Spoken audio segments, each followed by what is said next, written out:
Friends, आज मैं आपको वेरी फेस टू फेस करवाऊंगा basic proportionality theorem, Thales theorem,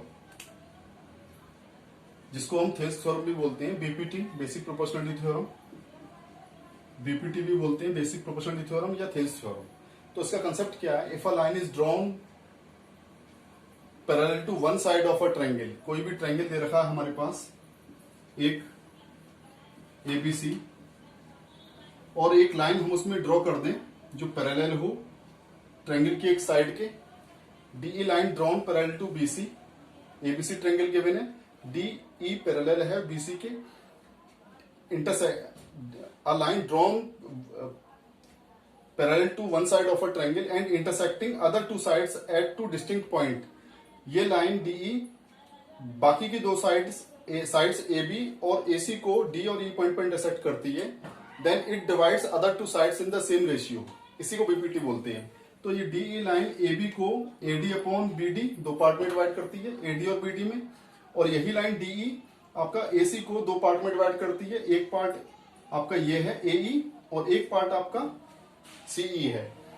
तो हमें दिखाते हैं, ये दोनों पार्ट दिखानी है कि ये दोनों पार्ट आपके सेम रेशियो में होते हैं। मतलब हमें जो गिवन है, ये लाइन गिवन है डीई आपका पैरेलल है बीसी के, ये गिवन है आपका। दूसरा गिवन है एडी और एसी को इंटरसेक्ट कर रही है ये डीई लाइन डी पॉइंट पर ई पॉइंट पर। और हमें प्रूव करके क्या दिखाना है? हमें प्रूव करके दिखाना है ये DE line other two sides, मतलब एबी और एसी को सेम रेशियो में डिवाइड कर देती है, सेम पार्ट्स में डिवाइड कर देती है। तो हमें प्रूव करके दिखाना है एडी और बीडी इसका रेशियो इक्वल होगा एई अपॉन सीई के। ये प्रूव करके दिखाना है, यही चीज हमें प्रूव करके दिखानी है। तो आप देखिए, मैं इसका कंसेप्ट बताता हूं। आप इसमें पहले डी और सी को, फिर बी और ई को ज्वाइन कर दीजिए। इस तरह से मैंने ज्वाइन कर दिया ये। फिर आप ई से परपेंडिकुलर ड्रॉ कर दीजिए ए बी पर, इसको एम नाम दे दीजिए। और डी से परपेंडिकुलर ड्रॉ कर दीजिए एसी पर,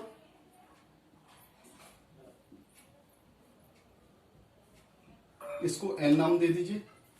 तो आप देखिए हमारे पास डी से परपेंडिकुलर ड्रॉ कर दिया डी एन एसी साइड पर, और ई से परपेंडिकुलर ड्रॉ कर दिया ये वाला ई एम या M E on the side A B. तो हम इसको किस तरह से वेरीफाई करेंगे? आप देखिए, नाउ आप रेशियो निकालिए। पहले हम ट्रायंगल का रेशियो लेंगे, उसी के हिसाब से ये इक्वेशन की हेल्प से सॉल्व हो जाएगा, प्रूव हो जाएगा। अब देखिए, area of triangle A D E upon area of triangle B D E. Triangle AD का एरिया का रेशियो मैं ट्रायंगल बी डी ई के एरिया से निकाल रहा हूं। तो ट्रायंगल का एरिया क्या होता है? Base in 1/2 base into height, 1/2 base क्या है आपका? अगर इस साइड से खड़े होकर आप देखेंगे तो बेस आपको ये नजर आएगा, ये वाला, ये एडी बेस है। ट्रायंगल एडीई की बात कर रहा हूं मैं।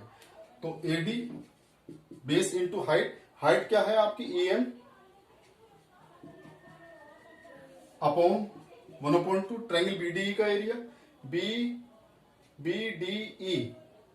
बीडीई का एरिया देखिए 1/2 बेस, ये बेस है आपका। यहां पर ये मैंने एरो बनाया, ये बेस है बीडी का, यहां से देखेंगे लेफ्ट हैंड साइड से। तो 1/2 बेस बीडी इंटू हाइट, जो हाइट ईएम हाइट आपकी एडी की, ट्रायंगल एडीई की भी है, और ईएम हाइट आपकी ट्रायंगल बीडीई की भी है। लेकिन बीडीई के लिए बाहर की तरफ पड़ रही है क्योंकि आपका दूसरा ट्रायंगल है ये, ठीक है। तो आप देखिए ईएम, अब देखिए ईएम से ईएम कैंसिल हो गया, 1/2 से 1/2 कैंसिल हो गया, हमारे पास आ गया एडी अपॉन बीडी।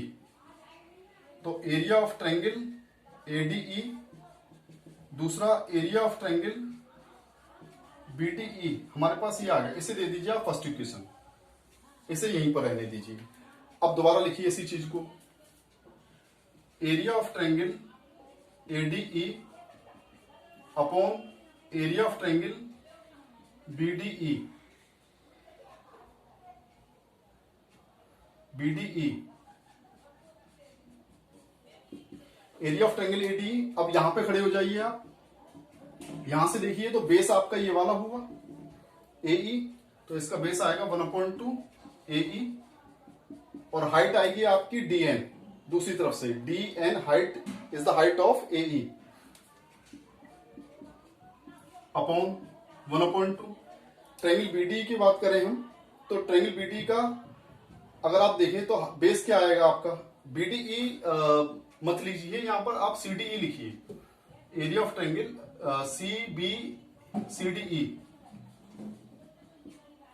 तो CDE की बेस क्या आएगा, यहां से देखेंगे तो CE 1/2 CE इंटू हाइट क्या आएगी DN, जो हाइट आपकी ADE ट्रायंगल की है दूसरी साइड से, वही हाइट आपकी CDE ट्रायंगल की होगी दूसरी तरफ से, क्योंकि बाहर की तरफ पड़ रही है ये हाइट 1/2 DN।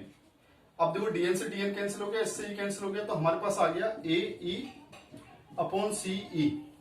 अब सबसे इंपॉर्टेंट पॉइंट जो यहां का है, हमारे पास थ्योरम थी एक 9th में, if two triangles having the same base and lie between the same parallel lines then they are having the same area. Triangle BDE और triangle CDE, both these triangles having the same base DE and lie between same parallel lines DE and BC. DE and BC are parallel because it is given DE parallel to BC। ये हमारा given था already कि एक line draw की है हमने BC के parallel, तो DE पैरेलल है BC के, तो एरिया ऑफ ट्रायंगल BDE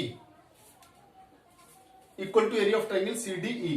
तो आप जहां पर एरिया ऑफ ट्रायंगल CDE लिखा हुआ है इसको हटा देंगे, तो हमारे पास आ जाएगा area of ADE upon area of triangle CDE। ये हमारे पास आ गया AE upon CE, second equation. अब देखो फर्स्ट और सेकेंड इक्वेशन को कंबाइन कर दो, दोनों में लेफ्ट हैंड साइड इक्वल है, ये D है आपका, दोनों में लेफ्ट हैंड साइड इक्वल है तो right hand side automatically equal होगी, तो हमारे पास आ जाएगा by first and second equation AD upon BD equal to AE upon CE। ये थेल्स थ्योरम का प्रूफ हो गया। बस ये चीज ध्यान रखिए, इसमें ट्रायंगल BDE का एरिया ऑफ BDE ये इक्वल होगा एरिया ऑफ CDE के। इतनी चीज ध्यान रखनी है लास्ट में आपको, क्यों याद, ये क्यों इक्वल होगा, क्योंकि BDE ट्रायंगल और CDE ट्रायंगल दोनों ही का बेस DE सेम है, एक ही बेस है दोनों का, और दोनों सेम पैरेलल लाइंस DE और BC के बीच में लाइन करते हैं। ये थ्योरम थी आपकी जो 9th क्लास में पढ़ाई जाती है, इसका डिस्क्रिप्शन बाद में पढ़ेंगे हम, ठीक है। ये आपकी थ्योरम होगी, बहुत इंपॉर्टेंट थ्योरम है पॉइंट ऑफ व्यू से, एग्जाम के पॉइंट ऑफ व्यू से, और वैसे भी कई ऑब्जेक्टिव क्वेश्चन बनते हैं इसमें। अगर मेरी वीडियो पसंद आई हो तो लाइक करिए, शेयर करिए, सब्सक्राइब करिए। Thank you.